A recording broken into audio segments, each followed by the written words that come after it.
Hi hello welcome back to my channel Yatrika Yatralu. ఇవాళ అయితే ఒక కొత్త వీడియోతో మీ ముందుకు వచ్చేసాను.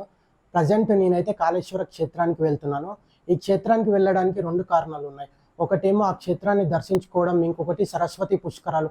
పుష్కరం అంటే 12 సంవత్సరాలకు ఒకసారి జరిగేది. ఇప్పుడు భారతదేశంలో 12 ముఖ్యమైన నదులు ఉన్నాయి. ఆయా నదులకి పుష్కరాలు అనేవి జరుగుతూ ఉంటాయి. ప్రజెంట్ నేను మా హోమ్ టౌన్ కొత్తగూడెంలో ఉన్నాను. ఇప్పుడు నేను కాళేశ్వరంకి అయితే వెళ్ళాలి. కాళేశ్వరంకి వెళ్ళడానికి డైరెక్ట్ నాకు మార్నింగ్ 6 o'clock బస్ అవుతుంది. నేను నైట్ వెళ్దాం అనుకున్నాను. ప్రజెంట్ ఇప్పుడు నేనైతే డైరెక్ట్ నైట్ అయితే బస్సెస్ ఏం లేవు కాబట్టి నేను ఇక్కడ నుంచి వరంగల్ వరకు ట్రైన్లో వెళ్ళేసి వరంగల్ నుంచి అక్కడి నుంచి బస్కి వెళ్తాను. ప్రజెంట్ ర్యాపిడో అయితే బుక్ చేశాను. టైం వచ్చేసి 10 PM అవుతుంది. నాకు ఇక్కడ నుంచి స్టేషన్ వచ్చేసి ఒక 5 kilometers ఉంటుంది. ఫేర్ వచ్చేసి 45 rupees చూపెట్టింది ర్యాపిడో. అయితే ఇప్పుడు స్టేషన్ దగ్గర అయితే దిగేసాము. ఒకసారి అయితే స్టేషన్ వ్యూ అయితే మీకు చూపిస్తున్నాను. ఒకసారి వ్యూ అయితే చూడండి. ముందుకెళ్ళాక కూడా మొత్తం వ్యూ చూపిస్తాను. ఇది స్టేషన్ ఎంట్రన్స్ అనమాట. మొత్తం భద్రాచలం స్టేషన్ కోడ్ వచ్చేసి BDCR అనమాట. మీరైతే వ్యూ మొత్తం ఒకసారి చూడండి. ఇక్కడ నుంచి అయితే మీకు స్టేషన్ వ్యూ మొత్తం అయితే చూపిస్తాను. మనకి రైట్ సైడ్లో మీకు స్టెప్స్ ఉన్నాయి కదా, ఆ స్టెప్స్ ఎక్కితే మీరు డైరెక్ట్ స్టేషన్ లోపలికి అయితే వెళ్ళిపోవచ్చు అనమాట. ఇక్కడ ఇది ఎంట్రన్స్. రైట్ సైడ్లో మనకి టికెట్ కౌంటర్ ఉంది. ఒకసారి వ్యూ చూడండి. వాల్స్ పైన అయితే లార్డ్ శ్రీరామ పెయింటింగ్స్ అయితే ఉన్నాయి. మొత్తం చాలా బాగా చేశారు. మనము ఇంకా లోపలికి వెళ్ళిపోదాం. స్టేషన్ లోపలికి ఆల్రెడీ నేను రిజర్వేషన్ చేయించాను కాబట్టి టికెట్స్ ఏం తీసుకోవట్లేదు. ఇది స్టేషన్ వ్యూ మొత్తము. స్టేషన్ డెవలప్మెంట్ వర్క్స్ అయితే జరుగుతున్నాయి. ఇంకో 1 yearలో మొత్తం అయితే అయిపోతాయి స్టేషన్ వర్క్స్ అన్నీ. సెకండ్ ప్లాట్ఫామ్కి వెళ్ళిపోదాం మనం. ఇప్పుడు మన ట్రైన్ సెకండ్ ప్లాట్ఫామ్ వస్తుంది. మనమైతే ఇప్పుడు భద్రాచలం రోడ్ రైల్వే స్టేషన్లో ఉన్నాం. మన ట్రైన్ నెంబర్ వచ్చేసి 12746. మన జర్నీ వచ్చేసి 1.5 hour. ఇప్పుడు భద్రాచలం రోడ్ నుంచి వరంగల్ అయితే మనం ట్రావెల్ చేయబోతున్నాం. వరంగల్లో డైరెక్ట్ బస్సెస్ ఉంటే వెళ్ళిపోదాం, లేకపోతే అక్కడ నుంచి ఆటో తీసుకొని హన్మకొండ బస్ స్టాప్ వెళ్ళేసి అక్కడి నుంచి అయితే మనం కాళేశ్వరం అయితే వెళ్తాం. 10:45కి అయితే రైట్ టైం. ఇప్పుడు మనం అయితే ట్రైన్లోకి ఎక్కిద్దాం.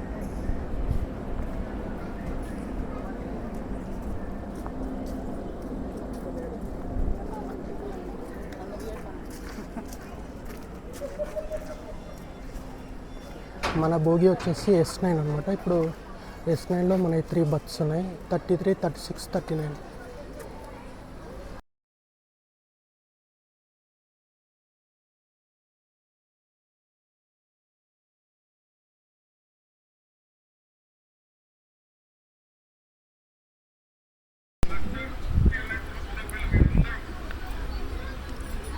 మన ట్రైన్ అయితే ఇప్పుడు బయలుదేరిపోయింది.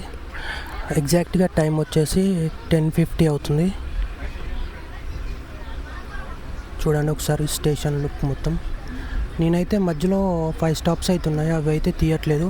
పూర్తి వీడియో అయితే నేను నెక్స్ట్ పార్ట్లో అయితే చేస్తాను స్టేషన్స్ కోసం.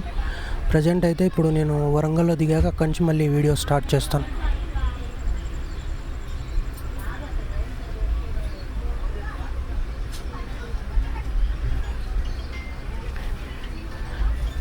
Bye bye Bhadrachalam road station. Warangal అయితే నేను కలుస్తాను మళ్ళీ. వరంగల్ రైల్వే స్టేషన్లో దిగేశాను. టైం 1:30 అవుతుంది. 1/2 hour డిలేలో అయితే ట్రైన్ దింపేసింది. 3rd ప్లాట్ఫామ్కి అయితే వచ్చాము. ఇప్పుడు మనము ఫస్ట్ ప్లాట్ఫామ్ నుంచి బయటకు అయితే ఎగ్జిట్ అయిపోవాలి. స్టెప్స్ ఎక్కేసి వెళ్ళిపోదాం. ఇక్కడైతే మీరు చూడండి, బయటకైతే వచ్చేస్తున్నాను. ఇక్కడ ఐ లవ్ వరంగల్ అని బయట అయితే బోర్డు ఉంది. ఒకసారి స్టేషన్ వ్యూ అయితే బయటి వ్యూ అయితే చూపిస్తాను నీకు. ఒకసారి చూడండి మొత్తం. ప్లస్ బయట అయితే మనకి ఆటోస్ అయితే ఉన్నాయి.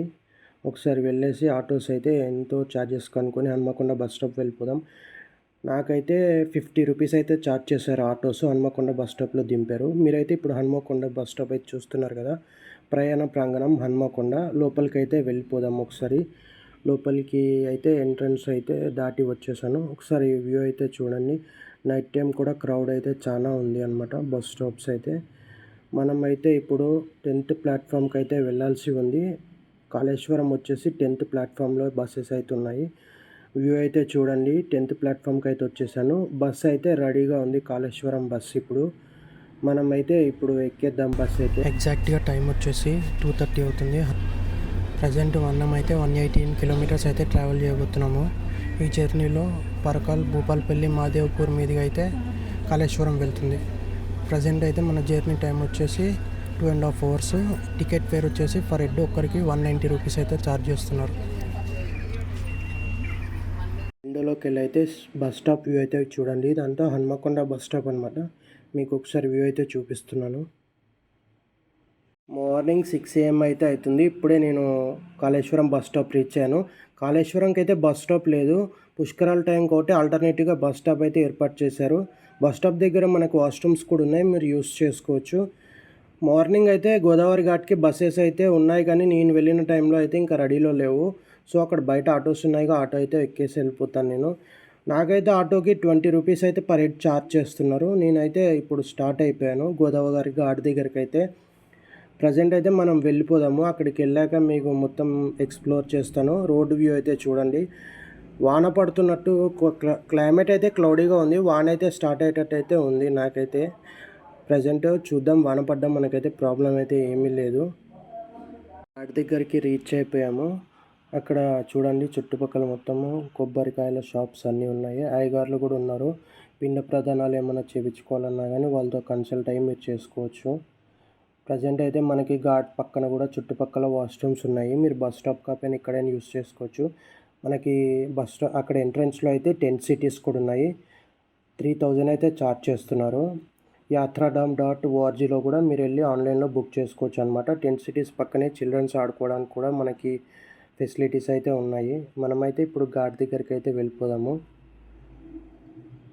ఘాట్ దగ్గర అయితే ఎంట్రన్స్లో మనకి చలివేంద్రం కూడా ఉంది.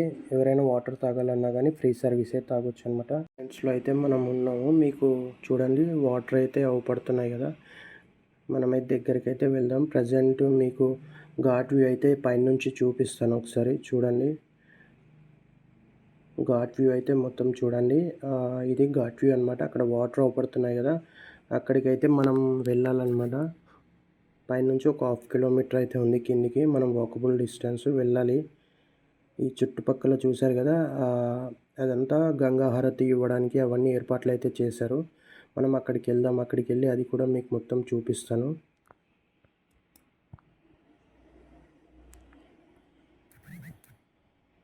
బ్యానర్స్ అయితే అవపడుతున్నాయి ఎంట్రన్స్లో. స్వాగతం తెలంగాణ దక్షిణ కాశీ కాళేశ్వరంలో సరస్వతి పుష్కరాలు మే 15, 26, 2025 వరకు సుస్వాగతం. మనమైతే ఇప్పుడు ఇక్కడ పందిర్లు కూడా ఉన్నాయి. పందిర్ కిందికి వెళ్ళి ఘాట్ వరకు అయితే వెళ్ళిపోదాం. కింద మనకైతే ఎండకి ఏమీ కాకుండా పైన పందిర్లు గ్రీన్ షేడ్స్ కూడా వేశారు. కింద మ్యాట్స్ కూడా వేశారనమాట. మనం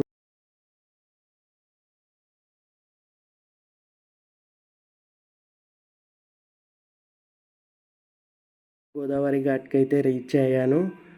ప్రజెంట్ అయితే క్లైమేట్ అయితే క్లౌడీగా ఉంది. పబ్లిక్ కూడా చాలా తక్కువనే ఉన్నారు. మీకు పుష్కరాల కోసం చెప్పడం మర్చిపోయాను కదా, మనకి 12 రాశులు ఉంటాయి కదా. బృహస్పతి ఏ రాశిలోకి ప్రవేశిస్తే ఆ నదికి పుష్కరాలు వస్తాయి. బృహస్పతి మిథున రాశిలోకి ప్రవేశించడం వల్ల వచ్చిందే ఈ సరస్వతి పుష్కరాలు.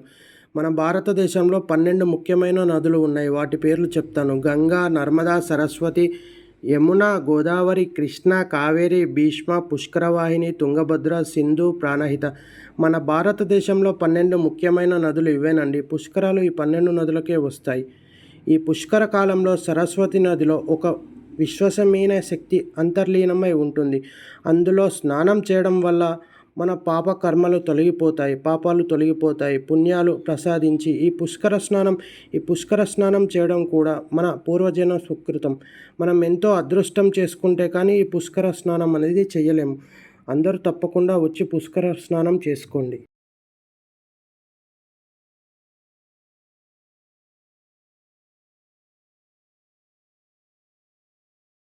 మనకైతే బోటింగ్ కూడా ఉంది. బోటింగ్ కూడా మనం వెళ్ళిపోదాం పదండి. ఇక్కడ చూశారు కదా, శ్రీ కాళేశ్వర ముక్తేశ్వర బోటింగ్. పిల్లలకైతే 50 రూపాయలు, పెద్దలకైతే 100 రూపాయలు అండి. ఇక్కడ పక్కన ఇంకో బోట్ కూడా ఉంది.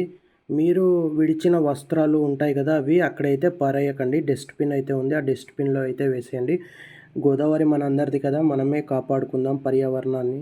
సో అందరూ దయచేసి ఇదైతే గమనించండి.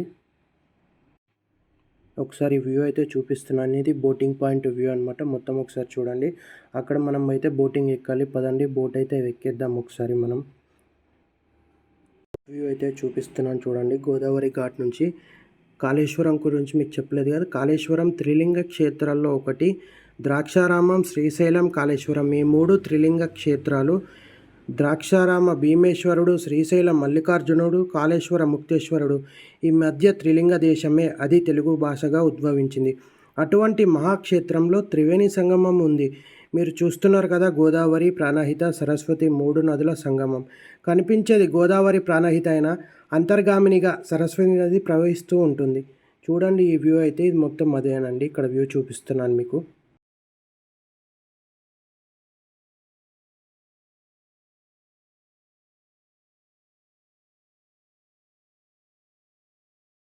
ఇవన్నీ గ్రీన్ షేడ్స్ అనమాట. ఎండకి ప్రాబ్లం కాకుండా వేశారు. అలాగే లేడీస్ కోసం అయితే సపరేట్గా మంచి ఫెసిలిటీస్ అయితే ఉన్నాయి. వాళ్ళ కోసం కూడా ఎటువంటి ప్రాబ్లం అయితే లేదు. ఒకసారి గ్రీన్ షేడ్స్ అయితే చూడండి. ఇది మొత్తం మీరు ఇక్కడ నుంచి వ్యూ అయితే చూపిస్తున్నాను, ఘాట్ వ్యూ. మళ్ళీ ఒకసారి ఇక్కడ చూశారు కదా, ఇది తాళపత్ర గ్రంథాలకు సంబంధించింది. బోత్ సైడ్స్ అయితే పెట్టారనమాట మొత్తము. ఇక్కడ మీరు ఇక్కడ సరస్వతీదేవి విగ్రహం కూడా చూడవచ్చు అనమాట. ఇక్కడ మనకి ఈవినింగ్ 6 o'clock అయితే రోజు గంగా హారతి అయితే ఉంటుంది, ఈ 26th వరకు. ఇది టెంపుల్ అవుటర్ వ్యూ. టెంపుల్కి అయితే 4 ప్రధాన గోపురాలు ఉన్నాయి. 4 గోపురాలకి 4 నందులు అయితే ఉన్నాయి. ఇదైతే మనం వెళ్ళేది చూపెట్టేది ప్రధాన గోపురం. టెంపుల్ లోపలికి కెమెరాస్ అయితే లేదు కాబట్టి బయట నుంచే వీడియో చూపించేస్తున్నాను. తర్వాత టెంపుల్ వీడియో అయితే ఫుల్గా నేను ఇంకో దాంట్లో అయితే తీస్తాను. ఈ టెంపుల్ హిస్టరీ వచ్చేసి, ఈ కాళేశ్వర ముక్తేశ్వర క్షేత్రం ఒకటే పాదపట్టంపై 2 శివలింగాలు ఉంటాయి. ఇక్కడ ముక్తేశ్వర లింగంకి 2 నాసికా రంధ్రాలు ఉంటాయి. అందులో లక్షల బిందెల నీళ్ళు అభిషేకం చేసినా కూడా త్రివేణి సంగమంలోకి వెళ్ళిపోతాయి. అది కూడా అంతర్హీనంగా భావిస్తారండి. ఇక్కడితో కంప్లీట్ చేసేస్తున్నాను.